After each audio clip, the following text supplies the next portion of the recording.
విజయనగరం జిల్లా చీపురుపల్లిలో అన్నదాత సుఖీభవ కార్యక్రమాన్ని ఎమ్మెల్యే కిమిడి కళా వెంకట్రావు యువ నాయకులు రామ్మల్లిక్ నాయుడు ఆధ్వర్యంలో ఘనంగా నిర్వహించారు. ఈ కార్యక్రమంలో భారీగా రైతులు పాల్గొని స్థానిక ఫైర్ స్టేషన్ నుండి 3 రోడ్ల కోడెల వరకు ట్రాక్టర్లతో కృతజ్ఞత ర్యాలీ నిర్వహించారు. అన్నదాత సుఖీభవ ద్వారా ఒక్కొక్క రైతుకి మొదటి విడతగా 7,000 రూపాయలు వేసినందుకు ముఖ్యమంత్రి చంద్రబాబుకు పాలాభిషేకం చేశారు. ఈ కార్యక్రమంలో ఎమ్మెల్యే మాట్లాడుతూ చంద్రబాబు విజన్ గురించి చెప్తూనే జగన్మోహన్ రెడ్డిపై విరుచుకుపడ్డారు. చంద్రబాబుకు వయసు అయిపోయిందని వెటకారం చేసిన జగన్మోహన్ రెడ్డికి ముందు నీ వయసు ఎంతో గుర్తు చేసుకోమని ఎమ్మెల్యే కళ ఎద్దేవా చేశారు. తండ్రి చనిపోయాడని సింపతితో ప్రజలు ఒక్క అవకాశం ఇచ్చారని, ఇచ్చిన అవకాశాన్ని కూడా జగన్ సరిగ్గా ఉపయోగించుకోలేకపోవడంతో మరో 30 ఏళ్లు తెలుగుదేశం పార్టీకి ప్రజలు పట్టం కట్టాలని చూస్తున్నారన్నారు.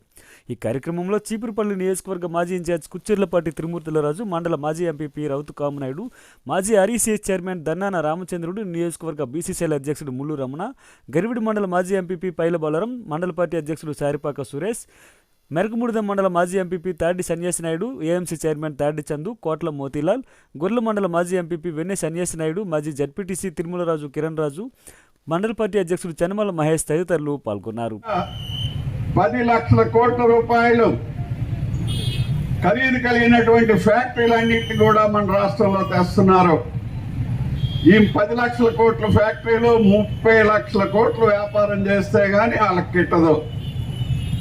మరి 30 లక్షల వ్యాపారం చేస్తే లక్షకి 27 కోట్ల రూపాయలు ట్యాక్స్ వస్తుంది, జిఎస్టీ. ఎవరిని అడగకుండా, బలవంతం చేయకుండా 27 లక్షలు వస్తుంది. 10 లక్షలకి 27,000 కోట్లు. మరి 27,000 కోట్లు ఎంత అయింది? 80,000 కోట్ల పైన ట్యాక్స్ తెస్తుంది. అది చంద్రబాబు నాయుడు తాలూకా దూరదృష్టి అని చెప్పి మీకు అందరికీ నేను మనవి చేస్తున్నాను.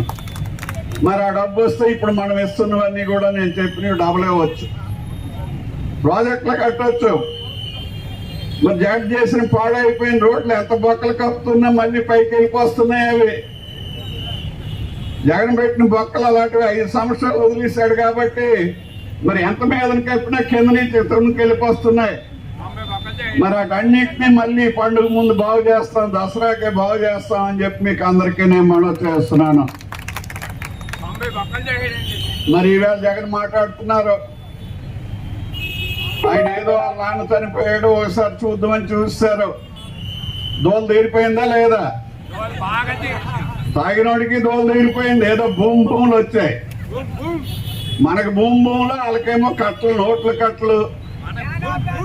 మరి ఎక్కడెక్కడ తాగలేక ఏ ఫార్మ్ హౌస్ లోను, హైదరాబాద్ లోను, అక్కడ ఇక్కడ చెట్టు కింద, పొట్టు కింద, అక్కడ ఇక్కడ ఎక్కడ చూసినా పెట్లు అక్కడ దొరుకుతున్నాయి. పోనీ ఏదో రైతులు కష్టంలో ఉన్నారండి, 4 పెట్లు కూడా ఇవ్వడండి. పోనీ రైతులకి ఇవ్వక్కర్లేదండి. అలా చచ్చిపోతే ఆ సెల్లుకి ఏదో ఇమ్మన్నాడట, అది గొడవ. ఆ సెల్లుకే ఇవ్వనాడు నీకు ఇస్తాడేంటి? చెల్లికేమైనా ఇచ్చాడా? అమ్మకేమైనా ఇచ్చాడేంటి? కొడుకు దగ్గర అమ్మాయి లేదంటే మరేటుంది. మరి ఆయన ఎలాంటి వాడు అనడానికి నేను భాష. రాజకీయంలో ముఖ్యమంత్రి చేశాడు ఆయన, ఓ పార్టీకి ప్రెసిడెంట్, 5 ఏళ్ళు ముఖ్యమంత్రి. మరి వాళ్ళ అమ్మ మీద దయలేదు, చెల్లెల మీద దయలేదు, ప్రజల మీద దయలేదు. మరి ఎంత జాగ్రత్తగా ఉండాలి మనిషి. ఆయన భాష ముష్కరుడు వాడినటువంటి భాష వాడాడు. రెండిట్లోనే ఓడిపోతాడని తెలిసిపోయింది. ఎందుకో 5 సంవత్సరాలు ఈయన ముఖం చూస్తే కదా. విజయవాడ వస్తే లాఠీలకి గట్ట మీరు ఖర్చులు పెట్టేస్తారు, రాకండి ఇక్కడే ఉండండి అని చెప్పి నేను విజయవాడ రానివ్వలే. ఒక్కసారి బుద్ధి చెప్తే తెలివి వస్తుందిలే అని అంటారు కదా. సుడేని సొరకేస్తే ఆ సుడిపోద్దట. అందుకు ఏడు చేయాలా? ఆయన వాడిన భాష. చంద్రబాబు నాయుడు గారు, మీకు వయసు అయిపోతుంది, అయిపోయే ముందు ఇలా నన్ను ఓడించడం ఏంటి? నీ వయసు కూడా 50 దాటిపోయింది, జ్ఞాపకం ఉంచుకో జగన్.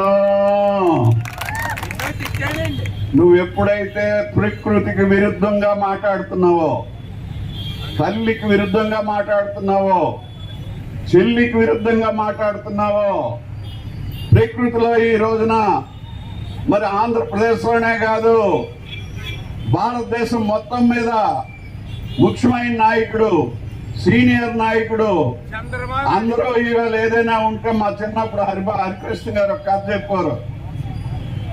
మరి కృష్ణ సినిమా యాక్టర్ బాగా ఊపి మీద ఉన్నప్పుడు నేను ఇన్ని సినిమాలు తీస్తున్నాను అది ఇది అని చెప్పి మన ఎన్టీ రామారావు గారి దగ్గరికి వచ్చాడట.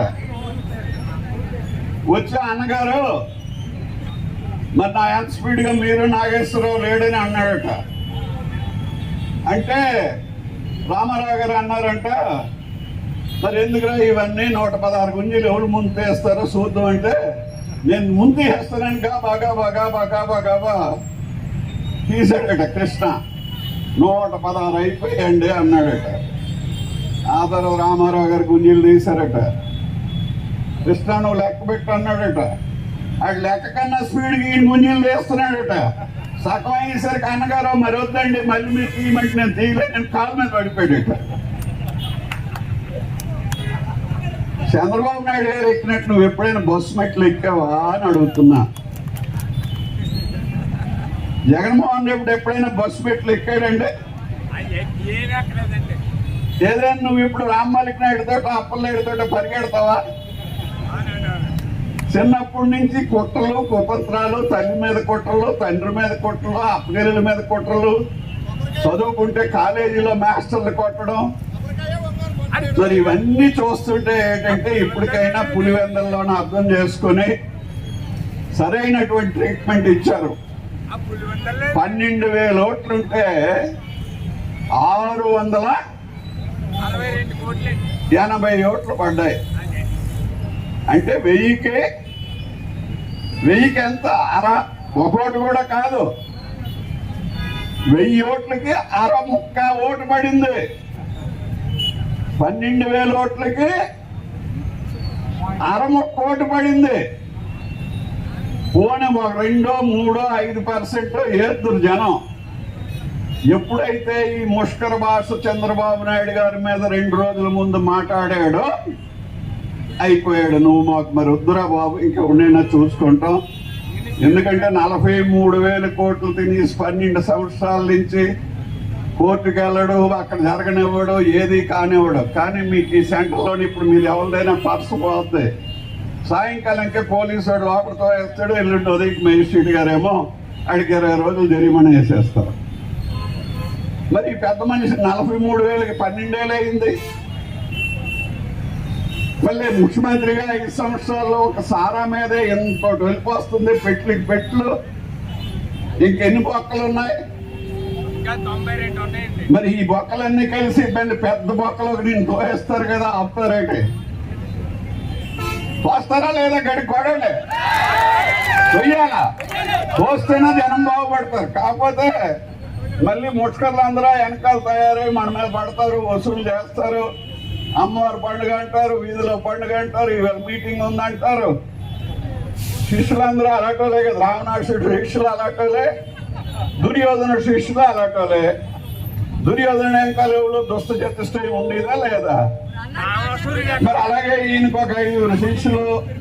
మనకేమో రెడ్డి గారు, ఇంకేదో మధ్యలో రెడ్డి గారు, ఆచరణ రెడ్డి గారు, చిత్తూరు కేశవ రెడ్డి గారు, 5 రెడ్లు ఉండేవారు. వీళ్ళందరూ కలిసేటంటే ఒక ఎస్పీకి కలెక్టర్కి మాట్లాడటం, ఎవడు దొరికితే బొక్కలో తోసి అని చెప్పడం, ఎవడిని పడితే నిలిసిమని చెప్పడం, ఇవన్నీ ఉండే. అందుకోసం జనం సరైనటువంటి సమయంలో సరైనటువంటి భాష, సరైనటువంటి వ్యక్తివి కావు నువ్వు అని చెప్పి 6% ఓటేశారని చెప్పి మీకు అందరికీ నేను మనవి చేస్తూ